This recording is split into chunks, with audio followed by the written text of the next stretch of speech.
Всем доброй ночи. Итак, друзья мои, хочу вам подарить очень дельный, хороший ритуал, которым я, собственно говоря, много лет пользуюсь. Вот как я вам обещала, постепенно дарю свои кровные, личные, любимые. Итак, вам нужно будет взять зеленую свечу. Черные свечи я поставила для освещения сейчас, чтобы вам было видно, что здесь находится. Колокольчик. Найдите колокольчик, купите колокольчик. Любой. Вам нужна будет, то есть нужен будет горшок из глины. В принципе, можно и керамический, но глина лучше. Она глина как живой материал. Монеты. Если у вас возле фортуны стоит такой горшочек, потому что я как-то дарила вам, да, ритуал, где нужны были монеты и горшок. Можете взять у фортуны, она не обидится, и потом поставите обратно ей. В принципе, они усиливаются постоянно этими ритуалами. Издревле известно, что звук вызывает определенную ассоциацию, что барабанами, звуком, песнями вызывали силы духов. Воины перед боем били в барабаны, трубили, тем самым пробуждали внутри себя какую-то агрессию, силу, то есть созывали духов предков, созывали силы, которые будут им помогать в битве и прочее, прочее. То есть мелодия, музыка имеет огромное значение. Не зря созданы вот эти поющие чаши тибетские. В них все звуки природы, и они очень хорошо вибрируют, успокаивают мозг, сознание. Не зря придуманы мантры и прочее. То есть звуком можно как привлечь, так и изгнать злых духов. Шаманы, например, бьют в бубен. В некоторых традициях колдуны звенят или громко бьют в барабаны, изгоняя злых духов. То есть можно изгнать и привлечь что-то, да, то, что ты хочешь, смотря на что ты нацелен.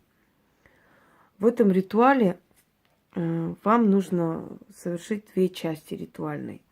Первая, связанная с колоколом.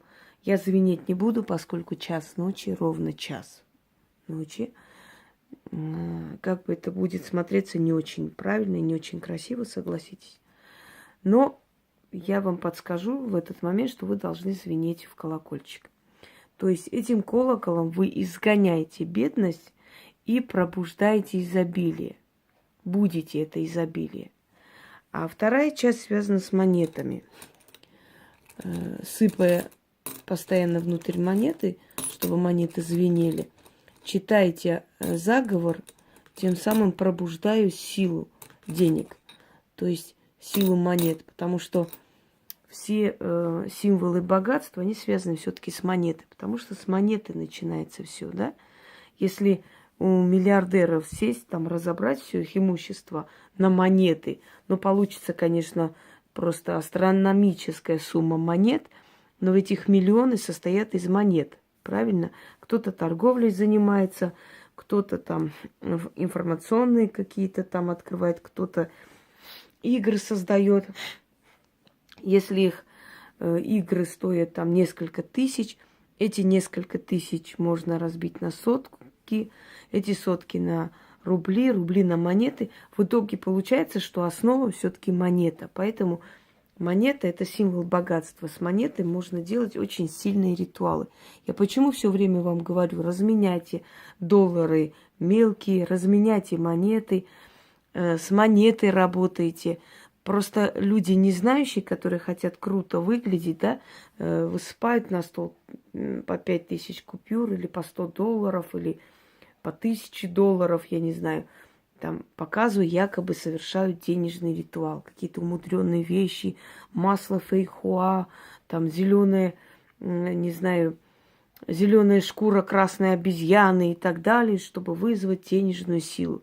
Потому что это все вроде выглядит очень круто, очень необычно и очень тяжело достать. Поэтому вы, собственно говоря, и обвинить не можете этого человека, что там нифига не работает. Потому что вы же не достали масло фейхоа и красный хвост зеленого павиана.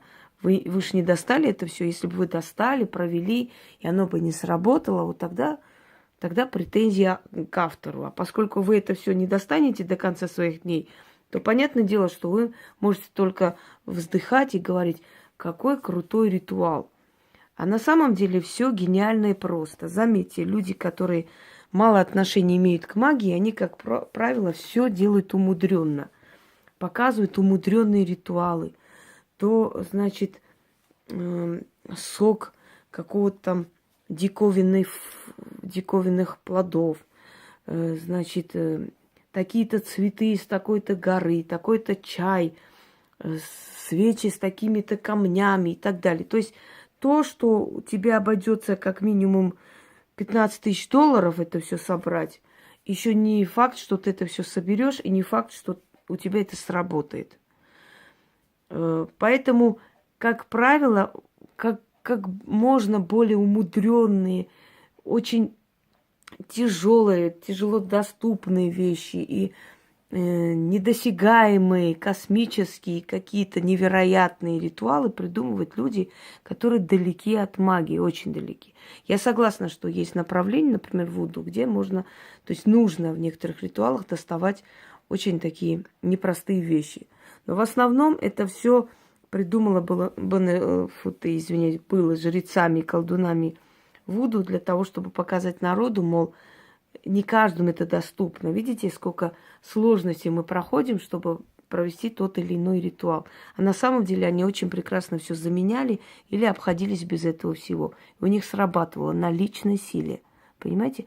А здесь вот народу, что, мол, вот, достаньте череп там бабуина, там, который умер в 30-м году жизни, и это клык зубра, еще доисторическую ящерицу и так далее. Вот когда вы это достанете, вот, а мы вот как вызываем дождь, мы это все достаем и вызываем дождь. Поэтому видите, как непросто и нелегко. И все вздыхают, думаю, о, точно, величие. На самом деле все намного проще. Просто есть сила у человека, и у человека это срабатывает. Так вот, дорогие друзья, вы уж извините, что я не заставляю вас достать масло фейхоа и красный хвост черного бабуина, но я вам даю дельные ритуалы, которые срабатывают. И основа этих ритуалов – древние поверья и древние там поклонения, ритуалы, значит, практическая магия древних и прочее. За основу всего этого лежит древность. И вообще все гениально и просто. Все рабочее просто, понятно, доходчиво, и поэтому быстро срабатывает. Недоступно каждому, но если есть мастер, он может это в упрощенном виде вам представить, он может вам представить это в доступном виде,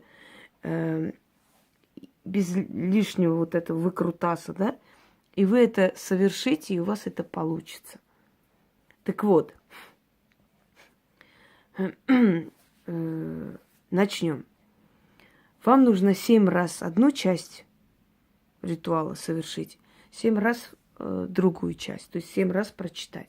Берете колокол, и, значит, он пока звенит, вы читайте, и мы звенеть не будем ночью. Нужно вот прям,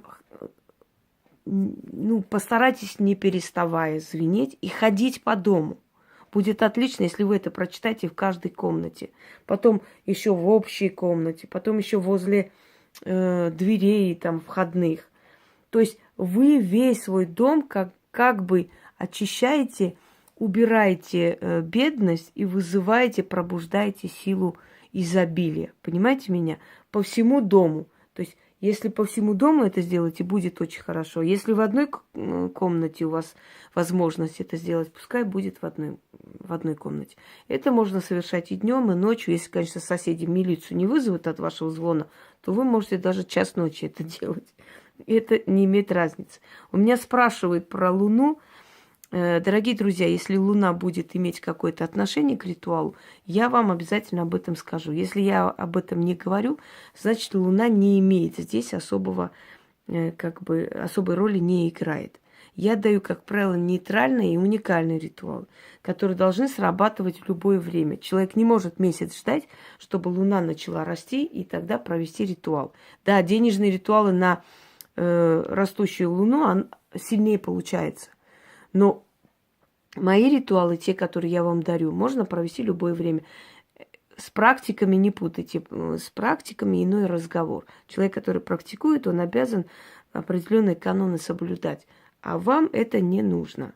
Вам об этом и задумываться незачем. Итак, начнем. Значит так. Первое, что мы делаем, берем колокол. И пока колокол звенит, читаем 7 раз. Обходим весь дом желательно. Если нет, то можно возле стола. Колокол, звени громко, заливайся звуком звонким, изобилие разбудит, а ко мне деньга прибудет. И достаток у нас будет. Звени, звени, звени громко, заливайся звуком звонким. Твой звук зверей пугает, безденежье убегает. Звени, звени, звени громко, заливайся звуком звонким. Лети звук по всему миру, потянется удача к кумиру. Веди звон ко мне тех, у кого кошель пузатый, сам он знатный да богатый, кто мой труд оценит, щедро одарит, будет благодарен. Лети звон по миру, веди людей к кумиру.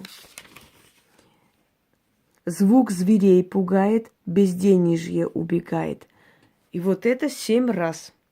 Звенеть и читать по всему дому. Когда вы это все прочитали, берете в руки горшок. Если можете ходить опять же звенеть, то будет прекрасно. Если нет, то возле стола, значит, стоя или сидя читаем, вот так вот бросая монеты. Поднимая, бросая, звеня монетами. Опять 7 раз. Удача тебе этот звук знаком. Через звон монет приди изобилие в дом. Через монеты богатство идет. Через звон монет удача идет. Удача, богатство, тебе этот звук знаком. Через звон монет приди изобилие в мой дом. Монета, ты властвуешь в доме богатых. Ты символ знатных. Стань дорогой к моему дому. По той дороге изобилие придет, и у нас поселится. Заклинаю. И вот это 7 раз прочитайте. Самый простой способ разбудить спящую удачу и изгнать застой в делах.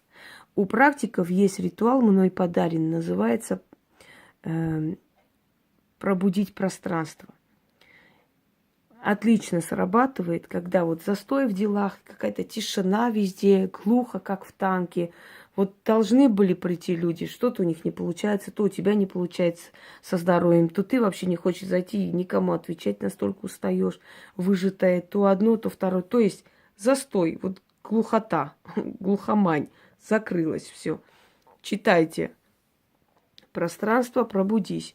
Вот пространство настолько начинает, просто везде движение, везде просьбы к тебе, везде дела, работа, то подарки, то благодарности, то все, начинается вот этот процесс.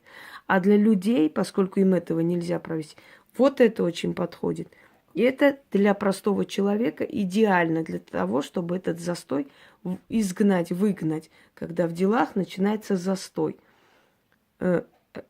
Напугать бедность, спугнуть, чтобы она сбежала, и вызвать, разбудить изобилие. Пользуйтесь на здоровье. Всем удачи!